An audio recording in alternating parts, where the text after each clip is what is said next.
coming out here after 30 years. Yeah, I ain't got nothing, but I'm gonna have something because I'm rich in personality, and I'm rich in love. My family love me, and that's really all that counts.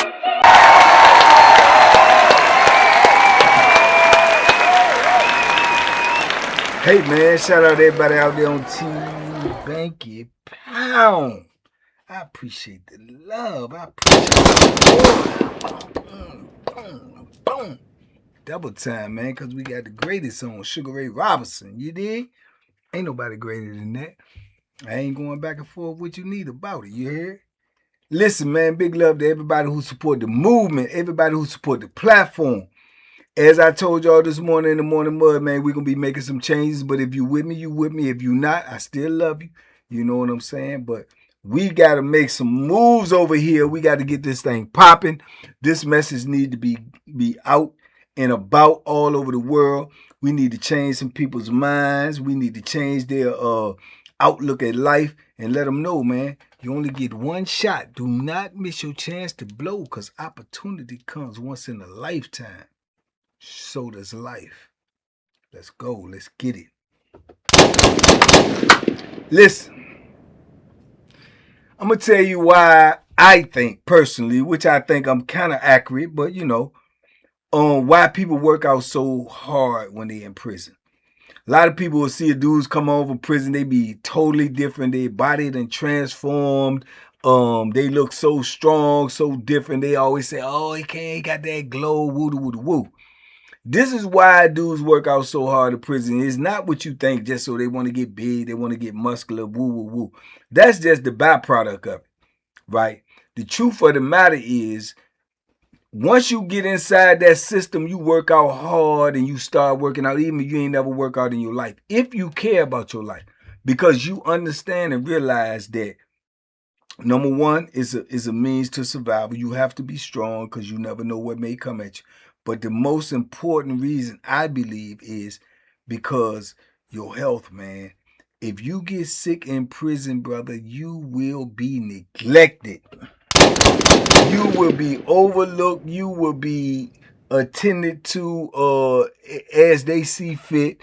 And it is crazy how many people have lost their life by the incompetence of the medical staff in prison. To my understanding, all the doctors that work at the prison, you just got to think, people go to medical school. You go to medical school to be a doctor. Why do you think a doctor would be working in a prison? Because most of the doctors that work at prison, if not all, have been, sued for malpractice in their professional life. They have been not able to work at certain hospitals. So this is the job that they can get. You understand what I'm saying? So we getting the bottom of the bottom, the lowest of the low.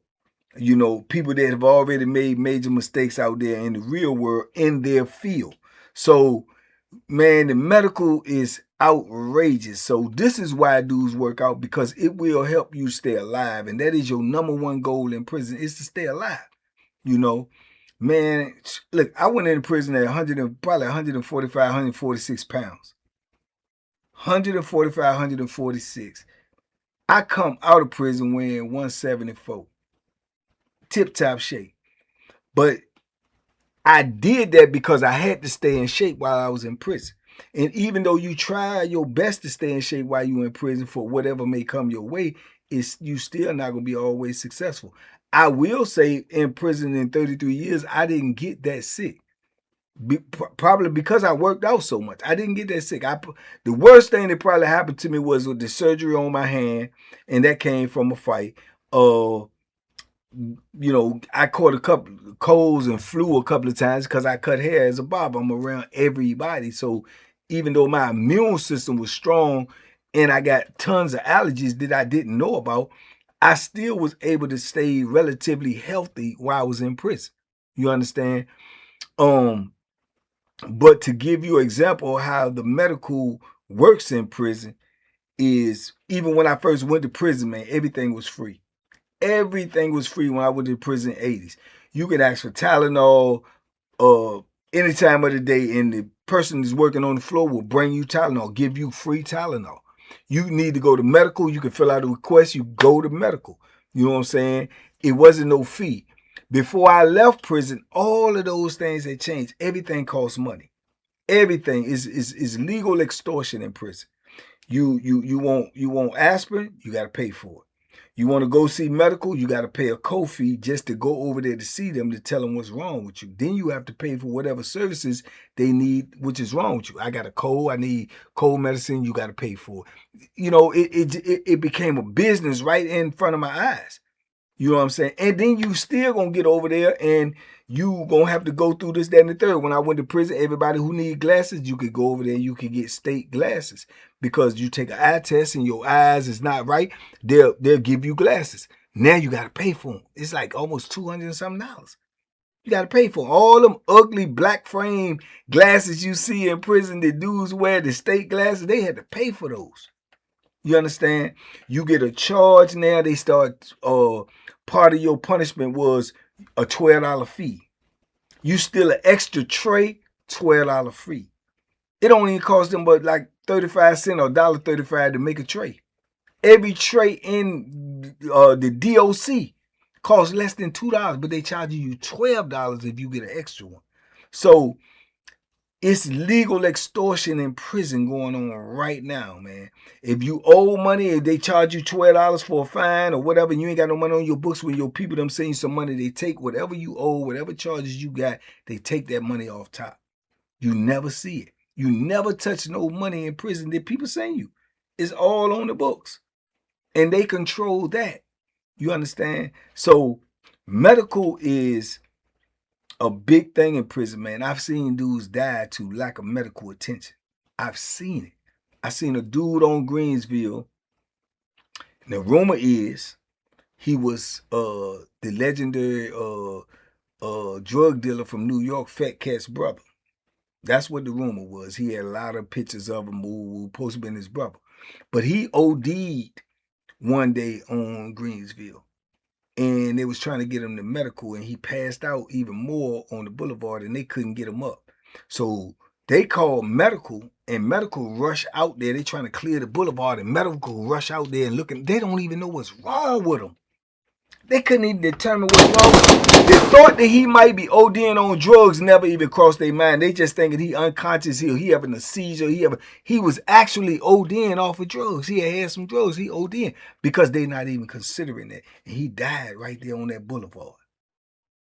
Right there on that boulevard in front of 50, 60, 70 of us. Me being amongst one of them. You know what I'm saying? So, and nobody's going to pay for that. Nobody's going to be held accountable for that. They're going to blame it all on him. You understand? So it is, the medical is crazy. I've seen dudes had to fight, to get hurt, to get harmed, just to get medical attention. When you already in pain, you already suffering, but you'll have to fight the police because you need medical attention right now. And they're saying, nah, fill out a request. Or there's no way that you could just go straight to medical. Only way you going straight over to medical if you like bleeding or something, and they could actually see it like bleeding profusely. Other than that, you got, hey man, I cut my arm and I got to go and fill out a request. You have to be bleeding and laid out for them to actually take you straight over to medical, bro. It is insane. This is why people is losing their lives in there. You know, it's a dude that y'all know, or I have introduced y'all to this online right now. Al Ski. Shout out to Al Ski, my little brother. He doing his thing out here right now.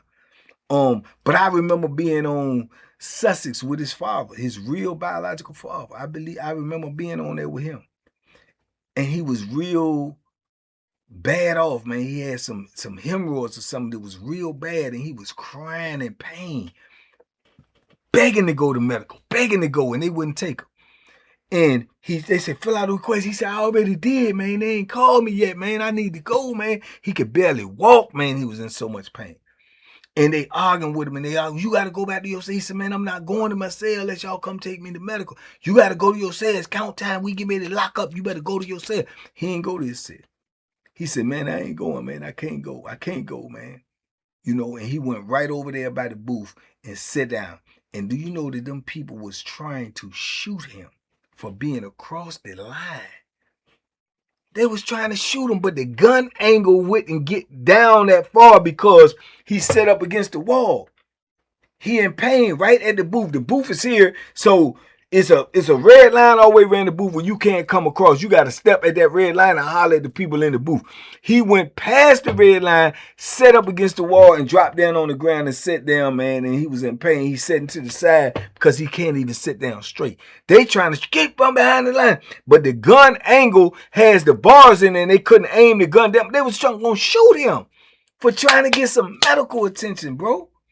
And then they call the people, and the people come run in, and they say, "Hey, man, what are you doing right there? What are you in scout time?" He said, "Man, I'm in pain, man. I've been trying to go to medical, man. Get up off the ground. Get up off the ground right now." They wanted him to get up and step out so they could just shoot him. He wouldn't move. They had to run over there, rustle him and tussle him and rough him up, roll him over on his stomach, cuff his hands behind his back, cuff his feet up, and drag him out there while the man is in pain. And all he wanted was some help. All he wanted was some help, man.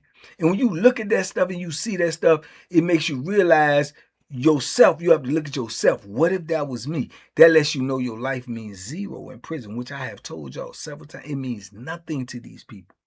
Nothing. And these people doing this is doing this for a paycheck. You don't know this man. You don't know this family. You don't know nothing about him, but you was dragging him just because you getting paid. If it was you, if it was your child, if it was somebody you knew, you be screaming bloody murder. You be screaming bloody murder because you know it ain't right. You know what I'm saying? So it's these things like this that I have seen. But when I first came in the system, I knew. Old head told me, he said, "Boy, you gotta get your weight up. You gotta get in that weight room. You gotta." I said, "Man, ain't even no weight list, man. You gotta work out, man. You gotta stay healthy in here, bro. You gotta stay healthy, bro. And you gotta be ready for whatever come to you." You see what I'm saying? So there's a lot of bits and pieces that I picked up from old heads during my time. I appreciate all of them. I swear I do. Because even if I didn't receive it at that time, it stayed in my brain, and I recalled it when I started seeing it reveal itself. You understand? So, man, this is why dudes work out so much in prison. Then you got a lot of dudes work out too because they scared. They trying to get big, strong, looking, intimidated, looking to keep the weight off of them. But for the most part, it behooves you to work out while you're in prison. It behooves you. You know what I'm saying? If you trying to survive this ordeal, if you trying to have a life on the outside of that prison, because, brother, I'm telling you, they will let you perish in there. They will let you die right in front of them, and they will take no accountability, no blame for it whatsoever. You did? None whatsoever, man. Even back in the day, you remember I was in the hole on Augusta. This was one of the first things that let me know what that dude had told me when it made sense. When I was in the hole on Augusta, man, and I was working out so hard, and I had a cyst on my tailbone. A cyst right on my tail, man. It hurt so bad, bro. And I was in the hole though for fighting, so I'm in the hole. But this joint had swelled up. It was hurting so bad, and I'm trying to get medical. They would not let me go to medical because I'm in the hole. They would, man. You got to fill out. I did that. I done filled out 3 requests, man. I need to go to medical, man. I'm in pain, man. It's been 2 or 3 weeks. Man, you gotta wait till they say something. You gotta wait till they. I'm like, man, oh no, hell no. I started banging on the door. They come around there and they tell me, they say, "You keep banging on that door, you gonna get a charge." Man, F a charge, man. I want to go to medical. I need to go to medical, man. I'm in pain. Man, you better not bang on. I bang, bang, bang, bang. I'm banging with my brush. Bang, bang, bang, bang, bang, bang, bang, bang. All day till they just keep coming. Then they came and they finally say, "You bang on that door one more time, we gonna come in there and put you on the bed." I said, bang, bang, bang, bang, bang, right there in their face. "Come on, do it then. I need to go to medical." You know what I'm saying? And I'm telling you, I'm in horrendous pain, right? So they go get the tag team. They don't go get medical. They go get the tag team. They run in, and I got to literally rumbling with these jokers, man. With the Ninja Turtle suits on, I'm fighting 6, 7, 8, 9 police, man. In pain. You understand me? And they scrap me down on a steel bed, take the mattress off and a steel bed, and scrap me down in 4-point restraints, naked, laying on my tailbone, which is, got a cyst on it. But I felt like my life meant nothing. Nothing. I'm telling y'all, I laid in that joint and I waited for them to leave, and man, tears was rolling down my eyes, man. I felt so bad. I wanted to eliminate them jokers, bro. That's how bad I felt. And I'm thinking about my life, and I'm like, man, these people don't care nothing about me. So if I don't care about me, nobody does. My family don't know what's going on with me. Don't nobody know what's going on with me. Only person know what's going on with me is me and them, and they don't care. So that's what I say. I don't care about their life. They try to hurt me. I'm trying to murk them. They try to do anything to me. I'm on them like they on me. Cause my life don't mean unto them. Your life don't mean nothing to me. Fair saying ain't no robber. If my life means nothing to you, yours mean nothing to me. And that's the way I took on that attitude. And this at Augusta. You understand me? This is my second stop. Receiving the wall, Augusta. And I'm learning this. And I'm seeing this. And I'm going through this. You understand? And it was eye-opening, bro.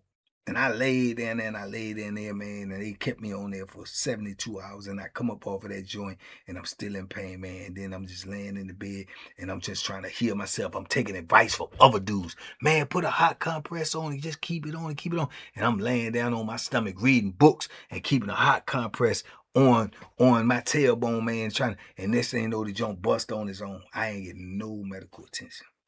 None. You know what I'm saying? None, bro. And I had to deal with that, you know what I'm saying, in a cell by myself with number 4 walls. You did? So it let me know, where I stood, what was going on. And after that, I worked out harder for the rest of my bit.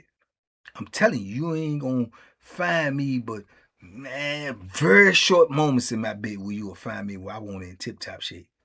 And either that was because I was depressed or going through it, or like Wallace Ridge and stuff like you ain't thinking about what you thinking about, watching everything, watching the administration, watching these gang members, watching these convicts, watching these jokers, these bammers.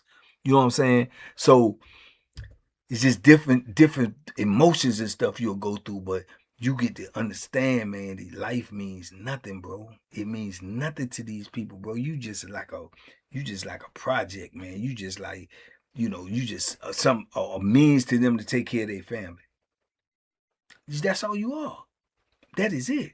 That's why we got 6, 7. Well, I just got word today we got 8 deaths in the BADOC in the last week. 8 deaths. 8 in a week. All 8 of them people got family members, man. Probably got kids, sisters, brothers, aunties, grandmothers. They're going to tell them all a lie. Oh, this happened or that happened or whatever. They're going to not take no accountability for nothing. You know what I'm saying?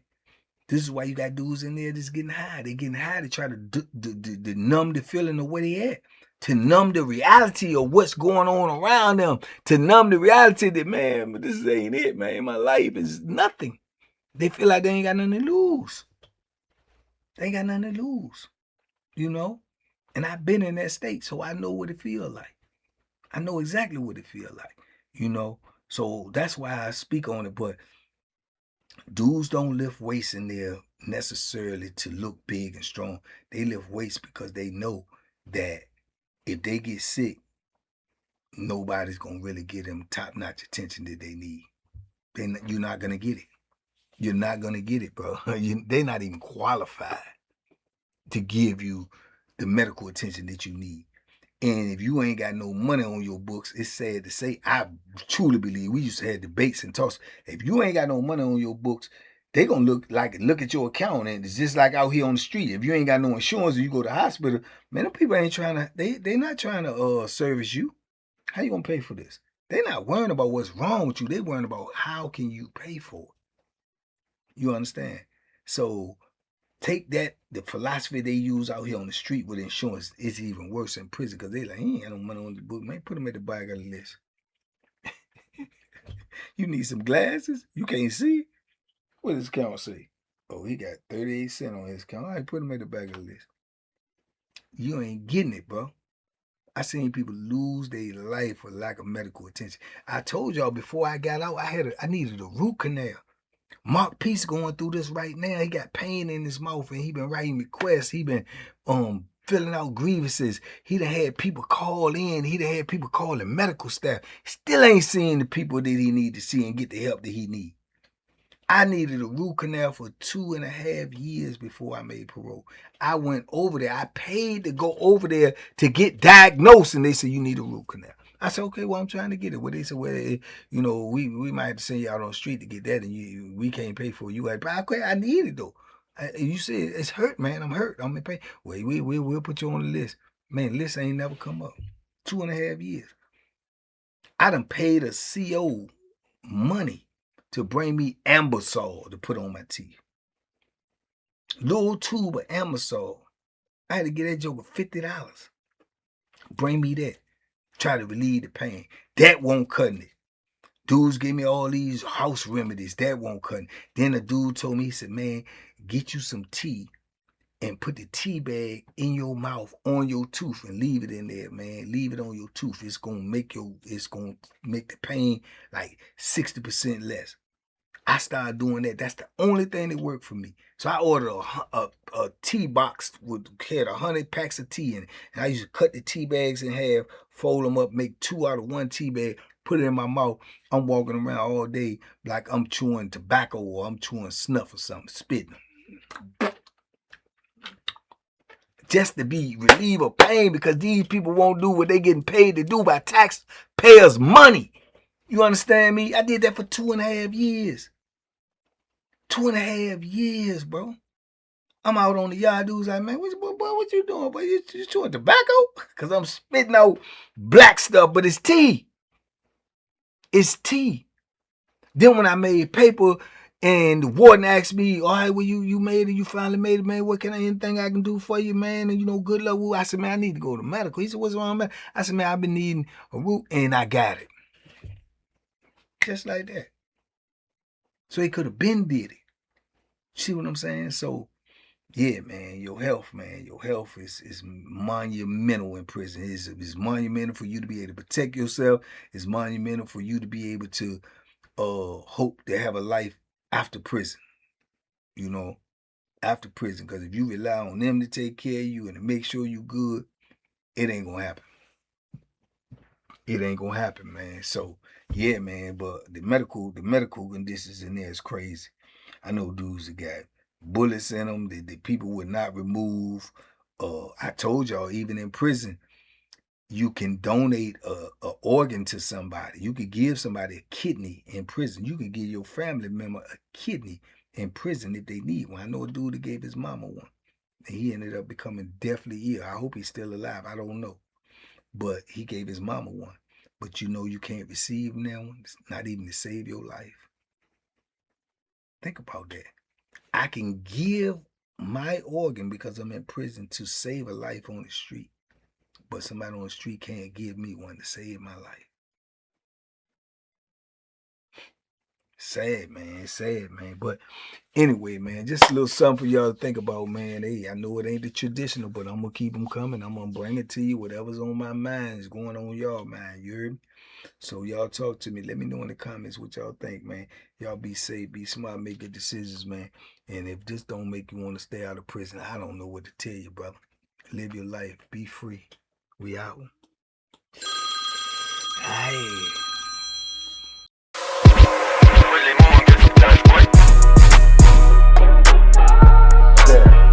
The banking special. Yeah. Pure deliciousness. Pure deliciousness, man. My name is Banky, man. Everybody calls me Banky. That's the name that I got from my grandmother when I was young. I'm coming out here after 30 years. Yeah, I ain't got nothing, but I'm gonna have something because I'm rich in personality, you know, and I'm rich in love. My family love me, and that's really all that counts.